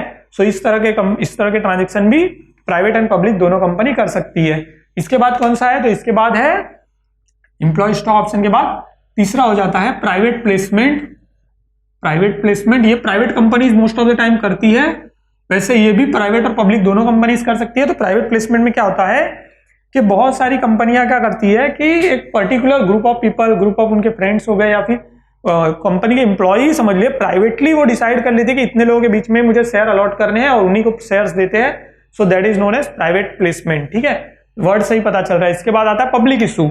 इसके बाद जो आता है वो है पब्लिक इशू, जो मैंने आपको पूरा बताया ही है। अभी तक पब्लिक इशू के ऊपर ही मेन फोकस हमारा रहा है और अब आगे भी रहना चाहिए, क्योंकि हमारा जो है पूरा चैप्टर पब्लिक इशू पे। तो पब्लिक इशू में क्या होता है कि कंपनी शेयर पूरे ओपन मार्केट में कहीं पे भी इशू करते हैं और वहां पर जो मन चाहे, जिसको मन है, वो लोग जाके इजीली पब्लिक इशू से शेयर्स ले सकते हैं। इसके बाद आता है sweet issue, sweet equity shares जिसे कहते हैं। स्वीट वर्ड से हमें पता चल रहा है मीठा, तो स्वीट इक्विटी शेयर्स का मतलब क्या होता है, तो स्वीट इक्विटी शेयर्स का मतलब ये हो गया कि कंपनी क्या करती है, अपने कुछ अच्छे लोगों को, जो उनके अच्छे, मतलब स्वीट यानी यहां पर वो पीपल जो कंपनी के अच्छे, मतलब कंपनी के लिए अच्छा सोचते हैं, जो कंपनी के लिए अच्छा हमेशा देखते हैं। तो जैसे डायरेक्टर हो गए, मैनेजर हो गए, कंपनी के मैनेजिंग डायरेक्टर हो गए, मतलब बड़ी पोजीशन वाले लोग हैं, वो लोग एक कंपनी का पर्टिकुलर अमाउंट ऑफ स्टॉक क्या करते हैं, ले लेते हैं। स्वीट इक्विटी शेयर मतलब वो लोग ने ले लिया और उस स्टॉक के साथ वो लोग क्या करते हैं, बिजनेस कैरी ऑन करते हैं। तो that is sweet equity share यहाँ पे बताया, ठीक है। इसके बाद क्या आता है, तो स्वीट इक्विटी शेयर्स के बाद आता है final one, that is bonus issue. So bonus issue जो होता है वो भी बोनस शेयर है। राइट इशू में राइट्स मिलते हैं, बोनस में क्या होता है, पैसा नहीं मिलता है। कंपनी जो है वो सरप्लस प्रॉफिट में जा रही है, कंपनी बहुत ज्यादा प्रॉफिट जन कर रही है, जितना हमें उसे एवरी ईयर होता था उससे कहीं ज्यादा प्रॉफिट इस साल हो गया है कंपनी को, और बहुत ज्यादा प्रॉफिट हुआ है। तो कंपनी ने क्या किया है, जितने उनके एग्जिस्टिंग शेयर होल्डर है उन्हें बोनस में शेयर दिया है। मतलब उनके पास अगर 10 शेयर है तो 10 के बदले 2 शेयर बोनस। सो इसके लिए कंपनी कैपिटल रेज नहीं कर रही, यहां पर कंपनी के पास सरप्लस कैपिटल है। ऐसी सिचुएशन में कंपनी कभी बोनस इशू करती है जहां पर कंपनी के पास क्या है, सरप्लस कैपिटल है। मतलब कंपनी कैपिटल इशू नहीं कर रही है, कंपनी शेयर इशू कर रही है विदाउट एनी अमाउंट। तो जो एग्जिस्टिंग शेयर होल्डर है उन्हीं को वो बोनस शेयर्स दिए जाते हैं कि 10 शेयर के पीछे तो 2 शेयर, 10 शेयर के पीछे 5 शेयर उनको कंपनी ने दिया है, क्योंकि कंपनी के पास सरप्लस प्रॉफिट भी है अभी और सरप्लस कैपिटल भी है, कंपनी बहुत अच्छे से ग्रो कर रही है। तो ये बोनस इशू होता है, ठीक है। तो इतने वेज हो जाते हैं, इतने मेथड से कंपनी क्या कर सकती है, शेयर कैपिटल को इशू कर सकती है। अब इसके बाद आता है पब्लिक इशू करना, जो ये आगे वाला टॉपिक है, public issue of shares. Public issue जो हम लोग, ये वाला पब्लिक इशू मैंने आपको बताया ना इन डिटेल, हमको ये पढ़ना है। तो पब्लिक इशू करने के लिए क्या क्या प्रोसीजर है, तो सबसे पहला प्रोसीजर जो होता है पब्लिक इशू प्रोसीजर, जो है पब्लिक इशू ऑफ शेयर्स के प्रोसीजर में, पब्लिक इशू में सबसे पहला आता है इशू ऑफ प्रोस्पेक्टस, ठीक है। Issue of prospectus. प्रोस्पेक्टस क्या होता है, सो प्रोस्पेक्टस क्या होता है, जब हम लोग कहीं किसी कॉलेज में एडमिशन के लिए जाते हैं, किसी क्लासेस में एडमिशन के लिए जाते हैं, हम कहीं कोई प्रॉपर्टी खरीदने के लिए भी जाते हैं, मान लीजिए फ्लैट लेना है हमें, फ्लैट लेने के लिए हम लोग जो भी बिल्डर है उसके ऑफिस में गए हैं, जो भी कंस्ट्रक्टर है उसके ऑफिस में गए हैं, तो वो हमें क्या करता है, एक प्लान बताता है और एक पूरी एक बुकलेट छोटी सी दे देता है हमें दिखाने के लिए। किसी कॉलेज में एडमिशन लो, कॉलेज वाले उनकी बुकलेट दे देते हैं इन द सेंस वो हमें पूरी वो दे देते हैं, हमें लेके जाने के लिए ही देते हैं। उसमें सारा फीस स्ट्रक्चर भी होता है, सब कुछ होता है। फ्लैट लेने गए तो फ्लैट्स के कितने, मतलब एरिया कितना है, उसका प्राइसिंग क्या है, ये सारी चीजें उसमें लिखी होती है इन डिटेल। खाली पेज भी होता है, खाली डिटेल पे वो लोग जो इन्फॉर्मेशन और जो स्कीम हमें बता रहे वो भी लिखते जाते हैं, और वो सारा चीजें हमें पूरा एक साथ जो दे देते हैं, दैट इज प्रोस्पेक्टस, ठीक है। सो प्रोस्पेक्टस में क्या होता है, जब कंपनी प्रोस्पेक्टस दे रही है तो कंपनी प्रोस्पेक्टस क्या करेगी, कंपनी जो उनके एग्जिस्टिंग इन्वेस्टर है, जो उन्होंने पहले से पैसा लगाया है, या फिर कंपनी उनको जो कि कंपनी में पैसा लगाने के लिए इंटरेस्टेड है, जो इंक्वायरी के लिए आते हैं, उनको क्या करती है, कंपनी प्रोस्पेक्टस देती है कि ये हमारे कंपनी की मतलब पूरी स्टैंड बाय पोजीशन है कि साल 2000 इतने में चालू हुई थी, ये 10 साल हो गए, 10 साल में कंपनी ने इतना ग्रो कर दिया और इतना फायदा हुआ है। मतलब आप हमारे शेयर में अगर इन्वेस्ट करते हो तो आपको कहीं नुकसान नहीं होगा, क्योंकि कंपनी बहुत अच्छे से ग्रो कर रही है। तो प्रोस्पेक्टस में कंपनी से रिलेटेड सारी इंफॉर्मेशन होती है, और कितने तारीख को इशू होगा उसमें क्या होता है, साथ में फॉर्म भी होता है जैसे आप किसी कॉलेज में या क्लासेस में भी इंक्वायरी के लिए जाओ तो प्रोस्पेक्टस के साथ आपको फॉर्म दे दिया जाता है, बराबर। तो वैसे उसमें एप्लीकेशन फॉर्म भी होता है साथ में, और उस एप्लीकेशन फॉर्म के साथ सारी चीजें इश्यू ऑफ प्रोस्पेक्टस में हो जाती है, ठीक है। अब जो लोग अप्लाई करेंगे, प्रोस्पेक्टस जो लोग लेके गए वो लोग क्या करेंगे, शेयर्स के लिए अप्लाई करेंगे। सो अप्लाई करने पे क्या होता है, एप्लीकेशन मनी रिसीव होता है, that is receipt of application money, ठीक है। अब एप्लीकेशन मनी यानी अप्लाई करने पे कुछ स्पेसिफिक अमाउंट भरना रहता है। जैसे अभी मैंने बताया कोई क्लासेस का ले लीजिए, क्लासेस में ही मान लीजिए आपने क्या किया, क्लासेस में अप्लाई किया, एडमिशन फॉर्म जिसे कहते हैं, वहां पे एडमिशन हो रहा है, यहाँ पे अप्लाई हो गया। तो एडमिशन के टाइम पे आपको क्या करना है, कुछ ना कुछ स्पेसिफिक अमाउंट पे करना होता है, दैट इज एडमिशन मनी। सो वही हो गया, यहाँ पर अप्लाई करते टाइम कुछ ना कुछ स्पेसिफिक अमाउंट देना है, तो वो हो गया एप्लीकेशन मनी। तो एप्लीकेशन मनी के साथ रिसिप्ट मतलब पैसा एप्लीकेशन मनी का आता है। उसके बाद क्या होता है, अलॉटमेंट होता है। एप्लीकेशन तो क्या है, बहुत लोग कर देते हैं, लेकिन अलॉटमेंट सबको नहीं मिलता। कोई स्कीम चल रही हो, कभी आपको पता है कोई स्कीम चलती है गवर्नमेंट की कि हाँ ये इतने सारे फ्लैट है, पूरे 10,000 फ्लैट है, इनको एक साथ बेचना है, तो 10,000 फ्लैट के लिए अप्लाई कितने लोग कर लेंगे, तो लाखों लोग अप्लाई कर देंगे। लेकिन अलॉटमेंट किसको होगा, जिनको कंपनी चाहेगी, मतलब गवर्नमेंट फ्लैट है तो गवर्नमेंट जिनको चाहेगी उन्हीं को अप्लाई अलॉट होगा। तो वैसे ही यहाँ पर होता है कि एप्लीकेशन मनी क्या हो सकता है, कि यहाँ पर हम डिटेल में देखेंगे, कुछ कंसेप्ट है, जैसे ओवर सब्सक्रिप्शन है, अंडर सब्सक्रिप्शन है। तो अंडर सब्सक्रिप्शन में क्या होगा कि मैंने 10,000 शेयर्स के लिए एप्लीकेशन मांगे थे और 10,000 शेयर्स नहीं, मुझे 8,000 शेयर्स के लिए एप्लीकेशन हुए, तो ऑब्वियसली मैं 8,000 शेयर्स जितने हैं 8,000 शेयर्स वाले सबको अलॉटमेंट करूंगा, राइट, सबको कर लूंगा ना, 8,000 ही आए हैं। लेकिन 10,000 से कभी कभी क्या हो सकता है, 10,000 शेयर्स के लिए मैंने प्रोस्पेक्टस भेजा था 10,000 शेयर्स के लिए, और मुझे 15,000 शेयर्स के लिए एप्लीकेशन मनी आ गया। तो वो टाइम पे मैं क्या करता हूँ, उसे एडजस्ट करता हूँ, तो दैट इज ओवर सब्सक्रिप्शन। तो वो एडजस्ट करूंगा, तो मैं तो सिर्फ 10,000 ही इशू करने वाला हूँ, और अथॉरिटीज के हिसाब से मुझे 10,000 से ज्यादा मैं भी नहीं इशू करूंगा, क्योंकि मैंने शेयर्स इशू करने के पहले एक पूरा प्रोसीजर होता है, जिसमें सेबी को हम लोग, कंपनी जो है, कंपनी सेबी को इन्फॉर्म करती है, मैं 1 लाख शेयर इशू कर रहा हूँ, मैं 10,000 शेयर इशू कर रहा हूँ। ये स्पेसिफिक इन्फॉर्मेशन क्या है, सेबी को हमने दे दी है, तो हम 10,000 से ज्यादा नहीं कर सकते। और एप्लीकेशन मनी अगर मुझे 20,000 का मिल गया तो भी मैं 10,000 का ही अलॉटमेंट मनी लूंगा। सो इसके बाद होता है अलॉटमेंट मनी। अलॉटमेंट मतलब कॉल करते हैं हम लोग और अलॉटमेंट मनी रिसीव करते हैं। अब मान लीजिए अलॉटमेंट अभी 10,000, जैसे मैंने आपको एक एग्जांपल ही दिया है कि 10,000 शेयर्स में इशू कर रहा था, एप्लीकेशन मनी 20,000 शेयर्स का आ गया, तो मैं क्या करूंगा, जिसने 10 शेयर के लिए अप्लाई किया उसको 5 शेयर दूंगा। इस तरह से मैं हाफ सबको दूंगा, तो अलॉटमेंट क्या करूंगा, सबको मिलेगा। आप समझ गए एकदम अंडरस्टैंडिंग के साथ अलॉटमेंट मनी। इसके बाद अलॉटमेंट हो गया, अलॉटमेंट में अलॉटमेंट मनी इश्यू होने के बाद कुछ और अमाउंट पेंडिंग है, इसके लिए क्या होता है, कॉल होता है। सो कॉल किस तरह से होता है वो मैंने आपको कॉल्ड अप कैपिटल में सब कुछ बताया है। कॉल करेंगे, first call, second call, final call, 3 call होते हैं। अगर final call, first and final call भी करती है बहुत बार कंपनी कि एक ही कॉल करूंगी और यही मेरा फाइनल कॉल है, तो उसके बाद कॉल मनी रिसीव्ड होता है। सो कॉल मनी रिसीव हुआ तो हमें पैसा आएगा, और जिसका पैसा हमें रिसीव नहीं हुआ जो शेयर्स का, तो वहां पर कंसेप्ट आ जाता है कॉल्स इन अरियर्स का। सो गाइस ये मैंने यहाँ पे डिटेल में लिया था, पहले भी मैंने आपको बताया है। कॉल्स इन अरियर्स देखिए यहाँ पर है, ठीक है। So calls in arrears, so calls in arrears में क्या करेंगे हम लोग, उस पैसे को, वो जो पैसा हमें रिसीव नहीं हुआ उस पर हम लोगों ने कॉल किया था लेकिन रिसीव नहीं हुआ, तो उस पर हम लोग एक बार वापस से कॉल भी कर सकते हैं, जो कंपनी की पॉलिसी जो होगी उसके अकॉर्डिंगली। अगर कॉल नहीं होता है तो हम लोग वेट करते हैं स्पेसिफिक पीरियड के लिए। स्पेसिफिक पीरियड में अगर वो पैसा हमें रिसीव नहीं होता है तो हम लोग क्या करते हैं, शेयर को कैंसिल करते हैं, फॉरफीचर करते हैं, कैंसिल। तो कैंसिलेशन ऑफ शेयर्स भी यहाँ पर है, दैट आल्सो मैं यहाँ पर ले लेता हूँ। ये देखो फॉरफीचर ऑफ शेयर्स। तो फॉरफीचर का मतलब क्या हो गया कि हमने वो कॉल को क्या कर दिया, कैंसिल किया, क्योंकि कोई कांटेक्ट नहीं है, ट्रेस नहीं कर पा रहे हम उन शेयर होल्डर्स को जिन्होंने अलॉट किया है, जिन्होंने एप्लीकेशन मनी भेजा, उन्हें हम लोग ट्रेस ही नहीं कर पा रहे।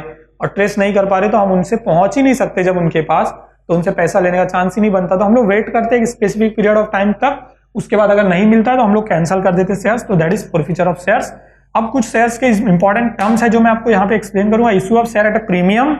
सो issue of share at premium का मतलब क्या होता है कि जब हम लोग शेयर मार्केट में इशू करने के लिए जाते हैं, हमारा शेयर का प्राइस मान लीजिए मैंने एज्यूम किया कि 10 रुपए मेरे शेयर का प्राइस है, इशू करने के लिए जाओ और एक ही शेयर को लेने के लिए अगर ज्यादा लोग हो तो क्या होता है, बोली सिस्टम लग जाता है, जिसे कहते हैं कि बीड रखना, बीड, ठीक है। तो वैसे ही शेयर मार्केट वर्क करता है। शेयर मार्केट में क्या है, अगर जिस शेयर का प्राइस ज्यादा है उसे लेने वाले ज्यादा होंगे तो उसकी प्राइस और बढ़ती है, और अगर शेयर का प्राइस मतलब उसकी डिमांड कम होती है तो डिमांड और सप्लाई के ऊपर ही पूरा मार्केट वर्क करता है। उसी तरह से 10 रुपए का शेयर अगर लेने वाले ज्यादा है तो मेरा 10 रुपए का शेयर क्या होगा, 10 रुपए से ज्यादा में जाएगा। मतलब 10 रुपए से ज्यादा 15 रुपए, 20 रुपए, 12 रुपए, 13 रुपए, जितने मिले, तो ज्यादा में जा रहा है तो उसे मैं कहूंगा issue of share eight A premium. और वही हो सकता है कि issue of share eight a discount, मतलब मेरा 10 रुपए का शेयर मैंने इशू किया मार्केट में और कम रुपीज में, कम प्राइस में जा रहा है तो क्या होगा, issue of share at discount हो जाएगा, यानी मेरा पैसा कम प्राइस में जा रहा है, 10 रुपए का शेयर जो है वो 8 रुपए में, 7 रुपए में या फिर 9 रुपए में जा रहा है, तो ऐसा होगा। लेकिन जो एज पर न्यू गाइडलाइंस है, कंपनीज एक्ट जो अमेंडमेंट हुआ था 2013 में, उसके अकॉर्डिंग, उस गाइडलाइंस के मुताबिक आप कोई भी शेयर्स को डिस्काउंट में इशू नहीं कर सकते। सो कंपनी आपको भी कोई भी शेयर डिस्काउंट में इशू नहीं करती है, बट हमारे पोर्शन का पार्ट है इसलिए मैंने यहाँ पर लिया है। इसके बाद आता है प्रोपोर्शनेट अलॉटमेंट। ओवर सब्सक्रिप्शन जब होता है, जो मैंने आपको यहाँ पे बताया, अलॉटमेंट के अंदर ही आपको क्लियरली एक्सप्लेन किया कि ओवर सब्सक्रिप्शन यानी 10,000 शेयर्स के लिए एप्लीकेशन मनी मांग रहे थे, 10,000 शेयर इशू कर रहे थे, 20,000 के लिए हमें क्या हो गया, सब्सक्रिप्शन आ गया है। 20,000 के लिए सब्सक्रिप्शन आएगा तो मैं क्या करूंगा, उसे प्रो राटा बेसिस जिसे कहा जाता है, या फिर प्रोपोर्शनेट मतलब जिसने 10 के लिए अप्लाई किया उसको मैं 5 दूंगा, यानी मुझे 10,000 पे अगर 20 आया तो मुझे क्या करना, 20,000 शेयर होल्डर को 10 में ही वापस कन्वर्ट करना है। तो जिन्होंने 10 के लिए अप्लाई किया उनको मैं 5 शेयर दूंगा, जिन्होंने 20 के लिए अप्लाई किया उनको 10 दूंगा। तो इस प्रो राटा बेसिस पे इसमें क्या करते हैं हम लोग, ओवर सब्सक्रिप्शन को एडजस्ट करते हैं। अंडर सब्सक्रिप्शन होगा तो कोई टेंशन वाली बात ही नहीं है। 10,000 शेयर में इशू करने वाला था, 10,000 के लिए मैंने एप्लीकेशन मांगे थे, प्रोस्पेक्टस भेजा था 10,000 के लिए, और मुझे सिर्फ 8,000 शेयर एप्लीकेशन मनी रिसीव हुआ और 8,000 शेयर मेरे इशू हो रहे, तो nothing to worry. Under subscription में हमें क्या करना है, शेयर सब्सक्रिप्शन को सिंपली शेयर इशू करना है और 8,000 शेयर से रिलेटेड ही सारी इंफॉर्मेशन यहाँ पे डालनी है। कॉल्स इन एरियर्स मैंने आपको इन डिटेल बताया है, जहां पर हम लोग कॉल करते हैं अलॉटमेंट मनी रिसीव होने के बाद, और उस कॉल में अगर मुझे पैसा रिसीव नहीं होता है तो उसे कहते हैं calls in arrears. Most of the time, बहुत कम केसेस में ये होता है call in advance. Call in advance में क्या हो जाता है डियर, जब हम लोगों ने क्या किया है, कॉल करने के पहले ही सामने वाले ने, यहां पर देखिए आप, यहां से आप समझ सकते हैं एप्लीकेशन के लिए क्या हुआ, 2 रुपए, 10 रुपए का शेयर है, 2 रुपए मैंने एप्लीकेशन मनी रखा था, एप्लीकेशन मनी में 2-2 रुपए लोगों ने भर दिए, ठीक है। अब अलॉटमेंट में टाइम पे मैंने क्या किया, 5 रुपए के लिए कॉल किया, यानी कि 2 रुपए के बाद 5 रुपए पर शेयर और एक कॉल किया तो कितना रुपए होता है, 7 रुपए होता है, राइट। अब किसी एक पर्सन ने, जो कि है बहुत इंटरेस्टेड है हमारे कंपनी में इन्वेस्ट करने के लिए, उसने क्या किया, अलॉटमेंट मनी के साथ में ही उसने जो बचे हुए 3 रुपए, 10 रुपए का शेयर था, 2 रुपए एप्लीकेशन मनी, तो 5 रुपए के लिए मैंने कॉल किया ना, वो क्या करेगा, 2 रुपए को छोड़ के, क्या उसके बाद कितने बचे, 8 रुपए, तो वो क्या करेगा, 8 रुपए पूरे के पूरे दे देगा कि आगे फाइनल कॉल हम जब करेंगे तो उससे पैसा मुझे लेने की जरूरत नहीं, क्योंकि उसने 8 रुपए ऑलरेडी दे दी। तो बिना कॉल के जब पैसा रिसीव होता है, that is known as calls in advance, जो बहुत कम केसेस में होता है, लेकिन हमें कंसेप्चुअली पता होना चाहिए क्या है। Issue of share consideration other than cash, इस तरह के ट्रांजेक्शन कभी कभी होते हैं बिजनेस में, जहां पर क्या है, बिजनेस के पास बहुत सारे असेट्स है, एक्सेस असेट्स है। एक्सेस असेट्स मतलब असेट्स बहुत ज्यादा है और यूज में नहीं है, फिलहाल यूज में नहीं है, ऐसे असेट्स बड़े हैं कंपनी के पास। तो कंपनी क्या करेगी कि पैसे के बदले में शेयर्स नहीं, मैं क्या करूंगा, शेयर्स दूंगा, उसके बदले में मैं असेट्स लूंगा, ठीक है। तो अगर मेरे पास असेट्स ज्यादा है तो असेट्स देते हैं जब हम लोग री इशू करते हैं, मतलब सॉरी फॉरफीचर करते हैं शेयर, और अगर असेट्स कम है तो क्या करेंगे, कैश नहीं, कैश के बदले में असेट्स लाकर दो। So consideration other than cash, cash के अलावा अगर किसी भी और चीज के साथ शेयर अगर ट्रांजेक्शन हो रहा है शेयर्स का, तो उसे कहेंगे इशू ऑफ शेयर्स अंडर मतलब अदर देन कैश, ठीक है, consideration other than cash. Forfeiture of shares मैंने आपको बताया कैंसिलेशन होता है, और जब जब भी शेयर्स का कैंसिलेशन होगा 100% उसको री इशू करना जरूरी है, उसको री इशू करना कंपलसरी है। तो यहां पर आ जाता है फिर री इशू ऑफ शेयर्स, जहां पे हम लोग शेयर्स को री इशू करते हैं। जो शेयर फॉरफीचर होंगे हमें री इशू कंपलसरी करना ही है, और री इशू की एंट्रीज भी कंपलसरी करनी ही है। तो अब हम लोग वेरी इंपॉर्टेंट पार्ट में जा रहे हैं, जहां पर हमें सम के अंदर जनरल एंट्रीज क्या क्या करनी है। तो ठीक है, देखते हैं जनरल एंट्रीज। सो गाइस अब हम लोग देखते हैं जनरल एंट्रीज, जो वेरी इंपॉर्टेंट पार्ट है इस पूरे चैप्टर का। हमें सारे सम्स में जनरल एंट्रीज करनी है कंपलसरीली, और किसी किसी सम में बैलेंस शीट के लिए बोला हो तो बैलेंस शीट के लिए जाना है, ठीक है। सो शुरुआत कहाँ से होगी, कोई भी कंपनी इश्यू करती है शेयर, सबसे पहले शुरुआत होगी एप्लीकेशन से, ठीक है। तो सबसे पहले एप्लीकेशन, जब कोई भी एप्लीकेशन करेगा तो हमें एप्लीकेशन मनी रिसीव होगा, ठीक है। एप्लीकेशन मनी रिसीव होगा, यहाँ पर हमें सिर्फ इस चीज को ध्यान में रखना है, बैंक अकाउंट के साथ ही सारे transaction most of the time जुड़े होते हैं, तो उसको ध्यान में रखना है कि debit what comes in, credit what goes out. And entry हम लोग हमेशा कंपनी के अकाउंट्स में करेंगे, क्योंकि हम लोग कंपनी अकाउंट देख रहे हैं, इश्यू ऑफ शेयर्स, ठीक है। तो शेयर्स इशू से रिलेटेड कंपनी की सारी एंट्रीज हमें करनी है। तो हम लोग कंपनी एज ए कंपनी हमें सिर्फ यही सोचना है कि पैसा आया तो डेबिट में आएगा बैंक, और पैसा गया तो क्रेडिट में जाएगा बैंक। कैश मोस्टली इसमें यूज नहीं होगा, कैश वर्ड, क्योंकि हम लोग कंपनीज के साथ डील कर रहे हैं, कंपनीज के साथ डील करते तो कैश में ट्रांजेक्शन बहुत कम होते हैं। अब सबसे पहले on receipt of share application, और शेयर एप्लीकेशन से मतलब यहाँ पे शेयर एप्लीकेशन मनी से होते हैं। तो शेयर एप्लीकेशन मनी जब भी रिसीव हुआ, सबसे पहले कोई भी सम की शुरुआत यहीं से होगी, शेयर एप्लीकेशन मनी रिसीव हो रहा है, शेयर एप्लीकेशन मनी रिसीव होगा तो हमें पैसा आएगा। पहली जनरल एंट्री हमारी हमेशा बैंक अकाउंट डेबिट टू, यहां पर आपको जो वर्डिंग्स यूज हो रहे हैं वो थोड़े से ध्यान देने होंगे। इक्विटी शेयर एप्लीकेशन अकाउंट आएगा यहाँ पर, ठीक है। तो अगर आप कभी भी एप्लीकेशन मनी रिसीव कर रहे हैं तो रिसीव करने पर आपको बैंक अकाउंट डेबिट होगा, पैसा आ रहा है, debit what comes in, bank account debit to equity share application. और अभी वो आप एप्लीकेशन मनी को क्या करोगे, transfer of application money to capital, यानी कि आप उसको कैपिटल में कन्वर्ट करोगे। तो यहाँ पर equity share application money credit में है, यहाँ पर डेबिट में लेकर उसे कैपिटल अकाउंट में ट्रांसफर कर देना है। तो इक्विटी शेयर एप्लीकेशन, ये पूरा का पूरा चैप्टर सिर्फ बेसिक अंडरस्टैंडिंग वाला है। मेन चीज इसमें आपको थोड़ा सा कैलकुलेटिव पार्ट आएगा जब आपको री इशू, फॉरफीचर, बोनस शेयर्स, ये सारी चीजें आएंगी तब। तो transfer of application money to capital, तो transfer of application money capital में जब ट्रांसफर हो रहा है तो equity share application to equity share capital account, मतलब हमने जो एप्लीकेशन मनी यहाँ पर हमें रिसीव हुआ था, क्रेडिट में था, इसे डेबिट में लेकर हमने इसे क्या किया, इक्विटी शेयर कैपिटल में ट्रांसफर कर दिया। तो अभी हमारा इक्विटी शेयर कैपिटल हो गया।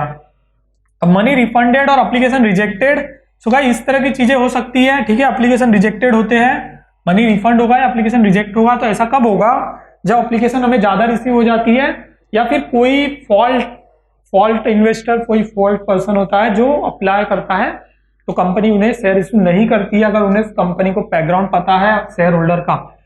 तो ऐसे में क्या करें, उनके मनी रिफंड करते हैं हम लोग, एप्लीकेशन रिजेक्ट करते हैं। यहाँ पर हम लोग रिफंडेड और रिजेक्टेड वर्ड यूज कर रहे हैं, तो रिफंड करेंगे या रिजेक्ट करेंगे तो क्या होगा, इसकी उल्टी एंट्री हो जाएगी direct equity share application to bank account. पैसा जा रहा है और कहां से जा रहा है, एप्लीकेशन से जा रहा है। तो ये तीनों ट्रांजेक्शन पहले प्रोसीजर से जुड़े हुए ही है। क्या होगा, हम लोग एप्लीकेशन मनी रिसीव कर रहे हैं तो पैसा आया, फिर हम लोग जितना एक्सेप्ट किया उसको हम लोगों ने कैपिटल में ट्रांसफर किया, और जितना हम लोग एक्सेप्ट नहीं कर रहे उसे हम लोग क्या करेंगे, रिफंड करेंगे। एट द सेम टाइम पैसे हम लोग अपने पास नहीं रखेंगे। अब इसके बाद क्या होता है, अमाउंट ड्यू ऑन अलॉटमेंट।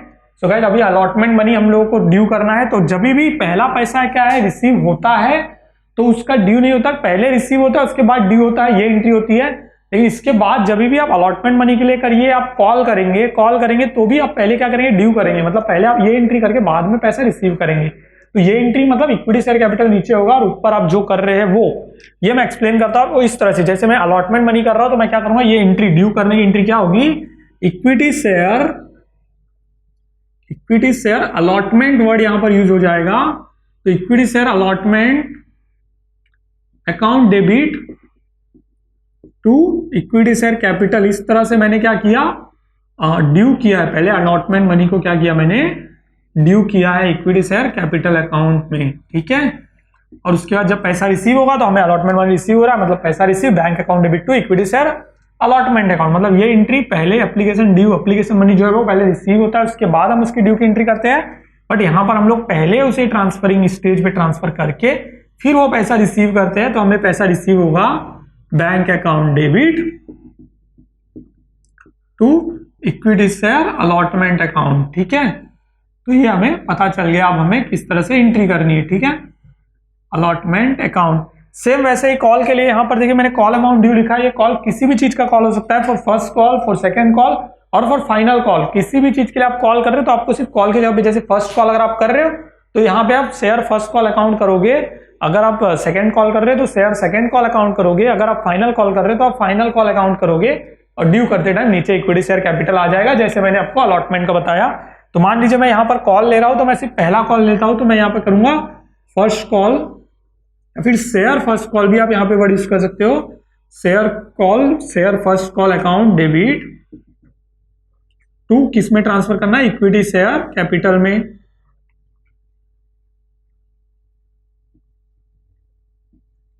ठीक है, ये इजीली हो गया। और वापस से फिर कॉल अमाउंट रिसीव हो रहा है तो वही आपको पैसा रिसीव हो रहा है, bank account debit, means debit what comes in, bank account debit हो रहा है टू कॉल अमाउंट रिसीव हो रहा है। तो आपको पैसा कहां से आ रहा है, फर्स्ट कॉल जो आपने किया। सो गाइस वही है, आपको सारी चीजें मैं इन डिटेल वापस बता दूं। अगर आप फर्स्ट कॉल कर रहे हो तो आप फर्स्ट कॉल की जगह पे फर्स्ट कॉल यूज करोगे, सेकंड कॉल कर रहे हो तो सेकंड कॉल यूज करोगे, अगर फाइनल कॉल कर रहे हो तो फाइनल कॉल यूज करोगे। और सिर्फ आपको कॉल वर्ड यूज हुआ है तो आप share call account debit to equity share capital and bank account to equity share call account, इस तरह से इसको क्लोज करोगे। तो एंट्री करते टाइम आप कभी भी कॉल ड्यू कर रहे हो, अलॉटमेंट मनी ड्यू कर रहे हो, आपको ड्यू की एंट्री ये करनी है, उसके बाद रिसीव की एंट्री करनी है। यहाँ पर होता है एप्लीकेशन रिजेक्टेड और शेयर नॉट अलॉटेड। ये भी बहुत बार हो जाता है कि हम लोग एप्लीकेशन सामने से रिजेक्ट कर देते हैं क्योंकि हमें बहुत सारे एप्लीकेशन आ गए। तो ये एंट्री इस एंट्री से बिल्कुल मिलती जुलती है, राइट। मनी रिफंडेड और एप्लीकेशन रिजेक्टेड, सेम यहाँ पर है एप्लीकेशन रिजेक्टेड और शेयर्स नॉट अलॉटेड, तो ये दोनों भी सेम चीजें हैं। अब सेम चीजों में जब हम लोग क्या करेंगे, ये कर रहे हैं मनी रिफंड करें, तो equity share to bank account हो गया, ठीक है। Extra application money adjusted with allotment money, ये भी बहुत बार किया जाता है। ये एंट्री यहाँ पर सेम होगी, वो मैं आपको लिखकर भी बता दूं ताकि आप अंडरस्टैंड कर सके easily. Equity share application to bank account, extra आपको पैसा मिला था, आपने क्या किया, वापस से दे दिया जिनका था उनको। ये होता है किसी किसी केस में, टू बैंक अकाउंट पैसा दे दिया। लेकिन कुछ केसेस में क्या करती है कंपनी, वापस देने से अच्छा क्या करूंगे, मैं उसे अलॉटमेंट के साथ एडजस्ट ही कर लूं। मतलब मुझे पैसा रिसीव हुआ, एप्लीकेशन में एक्सेस मनी रिसीव हुआ, तो मैं क्या करूंगा, उसे अलॉटमेंट मनी में एडजस्ट कर देता हूं, ताकि अलॉटमेंट मनी जब हम लोग मांगे तो कम लेना पड़े हमें। तो ऐसा भी बहुत बार केसेस में होता है जहां पर क्या होता है, एप्लीकेशन मनी जो हमें मिला है उसको मैंने अलॉटमेंट के साथ एडजस्ट किया है, तो क्या करूंगा, इक्विटी शेयर एप्लीकेशन। ध्यान रखना, एप्लीकेशन मनी आपको पहले रिसीव हो गया था, तब क्या होता है, equity share application account credit में है।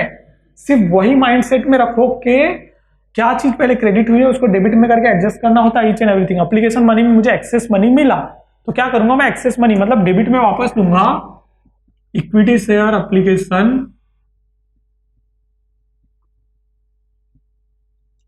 Account debit to equity share allotment, मैंने एडजस्ट कर दिया अलॉटमेंट के साथ। समझा भी आपको, यहां पर आ जाएगा इक्विटी शेयर अलॉटमेंट, ठीक है।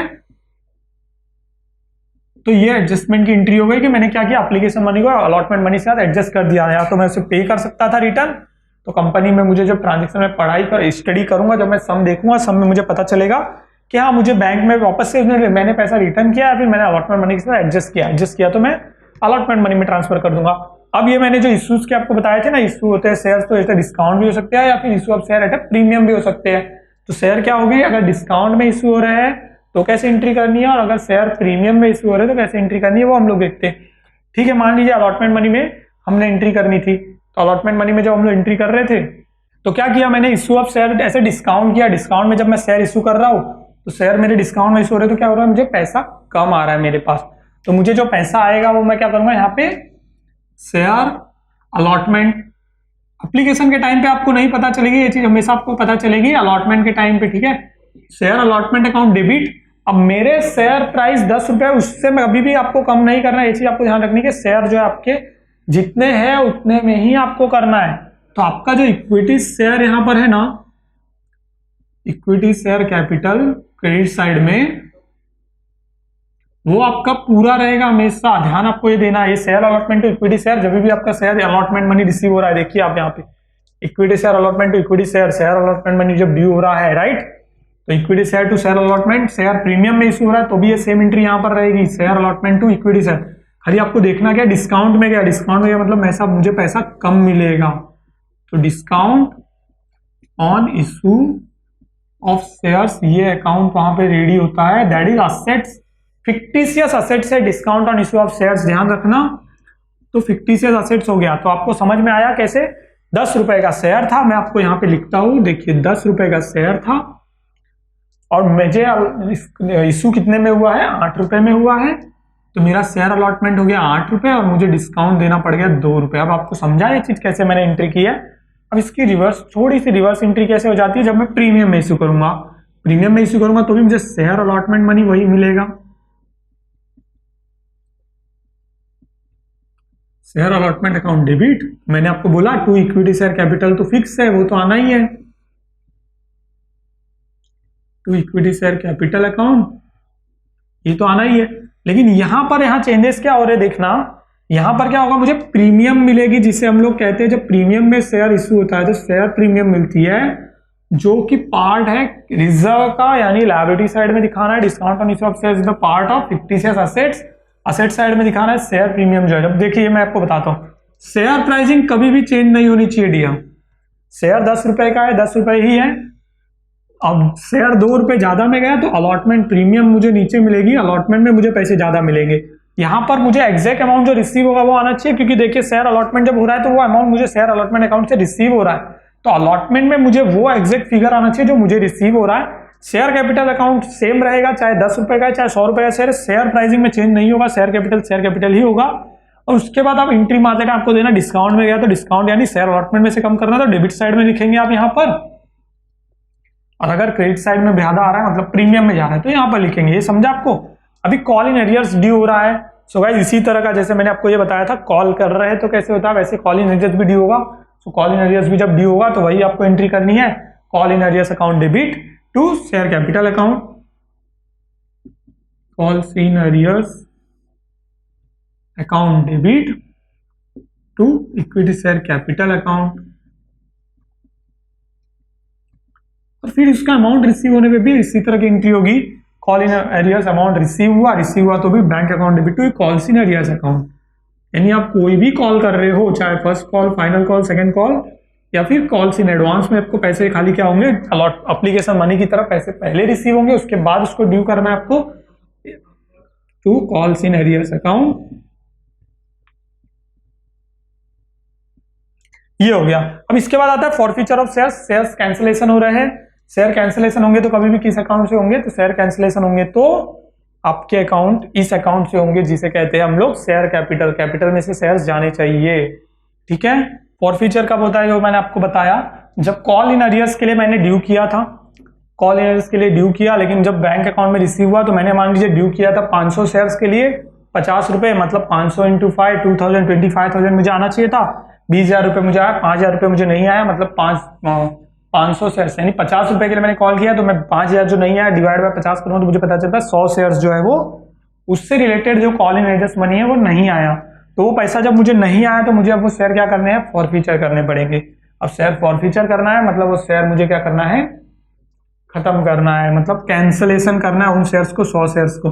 तो कभी भी वो किस में से कम होते हैं, तो इक्विटी शेयर कैपिटल में से अब हमें कम करने पड़ेंगे अलॉटमेंट ये हुए शेयर्स को। Equity share capital account debit, क्या क्या पैसा हमने रिसीव किया, अगर मुझे शेयर एप्लीकेशन से पैसा आया वो मैं क्रेडिट साइड में डालूंगा, शेयर एप्लीकेशन अकाउंट। फिर मुझे शेयर अलॉटमेंट से अगर मान लो पैसा आया रहेगा तो वो भी मैं यहां पे डाल दूंगा, शेयर अलॉटमेंट अकाउंट। और कोई भी कॉल किया है मैं यहां पर सिर्फ कॉल अकाउंट डाल देता हूं, share call account, call on share account भी डाल देता हूं। इसका मतलब कोई भी कॉल किया और मुझे कुछ भी पैसा रिसीव हुआ तो वो मैंने क्रेडिट साइड में डाल दिया, और इसके बाद अगर कुछ बच जाता है तो वो मैंने कैंसिलेशन के लिए शेयर फॉरफीचर हो गया, ठीक है। सो इसकी मैं एंट्री आपको समझा दूं। मान लीजिए 10 रुपए का मेरा शेयर है, मैंने यहां लिख दिया 10 रुपए। एप्लीकेशन में मुझे 2 रुपए मिले थे तो 2 रुपए मुझे मिल गए। मैंने कॉल किया था शेयर अलॉटमेंट के लिए, वो कॉल किया मैंने 3 रुपए का, तो 3 रुपए मुझे और मिल गए। फिर मैंने एक और कॉल किया, मैंने 5 रुपए के लिए कॉल किया एक और, ठीक है। मान लीजिए मैंने 5 नहीं, मैं 2 रुपए के लिए मैंने एक और कॉल किया, तो 2 रुपए मुझे और एक मिले थे, तो 3 2 5 और 2 7 रुपए मुझे आ गए। उसके बाद जब फाइनल कॉल मैंने किया था 3 रुपए के लिए मान लीजिए, और वो कॉल पे मुझे पैसे नहीं आए, फिर मैंने कॉल्स इन एरियर्स में से रखा और ड्यू करके भी वापस से कॉल किया, लेकिन नहीं आया जब मुझे 3 रुपए, तो वो 3 रुपए मैंने शेयर फॉरफीचर अकाउंट में ट्रांसफर कर दिए, मतलब वो शेयर्स मैंने कैंसिल किए। और जब री इशू करना पड़ेगा मुझे ये शेयर्स, ठीक है, तो उसकी भी एक एंट्री होती है। जब भी शेयर्स री इशू होते हैं तो शेयर्स री इशू की एक एंट्री होती है। अब शेयर्स री इशू की एंट्री मुझे यहाँ पे करनी पड़ेगी। शेयर्स री इशू की एंट्री जब भी आप करते हो तो आपको ध्यान देना है कि आप सिर्फ बैंक अकाउंट में क्या करोगे, ये पैसा लोगे। शेयर फॉरफीचर अकाउंट में आपके पास जो ऑलरेडी पड़ा है वो बैलेंस आप यहाँ पर यूज नहीं करते हो, तो आपको जब री इशू आप शेयर करेंगे, पैसा receive debit word comes in bank account debit, share forfeiture account debit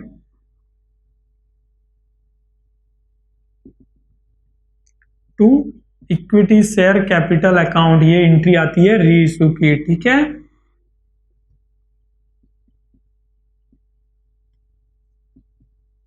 तो ये एंट्री आएगी आपकी री इशू ऑफ शेयर्स की एंट्री, ठीक है। सो गाइस आपको ध्यान ये देना है, कुछ और इंपॉर्टेंट चीज जो हमने पढ़े थे पहले, bonus share and right issue, ये दोनों चीजें भी हमें सम के अंदर हमेशा मिलेगी। अब राइट इशू में आपको एक चीज ध्यान देनी है, राइट इशू में आपको कभी भी बोनस शेयर में, बोनस शेयर कभी भी इशू हो रहा है तो उसमें आपको पैसा नहीं मिलेगा, ये चीज आपको ध्यान देनी है। आप बोनस शेयर के लिए सिर्फ ड्यू की एंट्री करेंगे, मनी रिसीव नहीं होगा, आप इक्विटी शेयर होल्डर अकाउंट में से डालेंगे और फिर इक्विटी शेयर होल्डर से इक्विटी शेयर में ट्रांसफर करेंगे, इस तरह से इसकी एंट्री होगी, ठीक है। तो उसमें मनी रिसीव नहीं होगा, money doesn't play any role, ठीक है।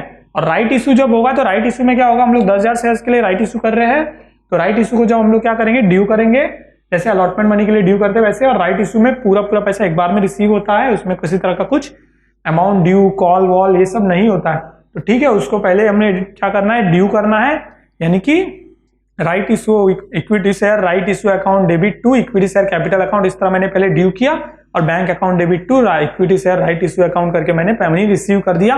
That's it only entry for the right issue. And bonus shares के लिए क्या होगा, equity shareholder account debit to equity share capital account में करूंगा और फिर इक्विटी शेयर होल्डर से इक्विटी शेयर कैपिटल में मैंने क्या किया, ड्यू किया और बाद में उन इक्विटी शेयर होल्डर्स से मुझे पैसा नहीं आएगा बोनस शेयर में, हम लोग उसे डायरेक्टली अलॉट कर देंगे। दैट्स इट, तो उसमें कोई पैसा नहीं होगा।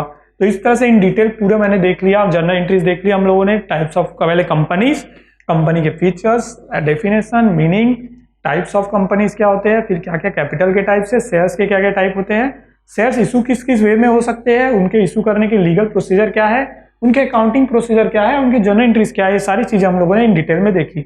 तो आपको इस मेरा वीडियो पसंद आया तो आप लाइक करें, चैनल को सब्सक्राइब करें, अपने ज़्यादा से ज़्यादा दोस्तों के साथ शेयर करें। और अगर आप इन डिटेल और ज़्यादा जानकारी चाहते हैं इस चैप्टर से रिलेटेड, अकाउंट की सब्जेक्ट से रिलेटेड या किसी और सब्जेक्ट से रिलेटेड, तो आप हमारे ऐप को डाउनलोड कर सकते हैं, डिजिटल इरा ऐप, जिसकी लिंक आपको डिस्क्रिप्शन में दी गई है। Thanks for watching.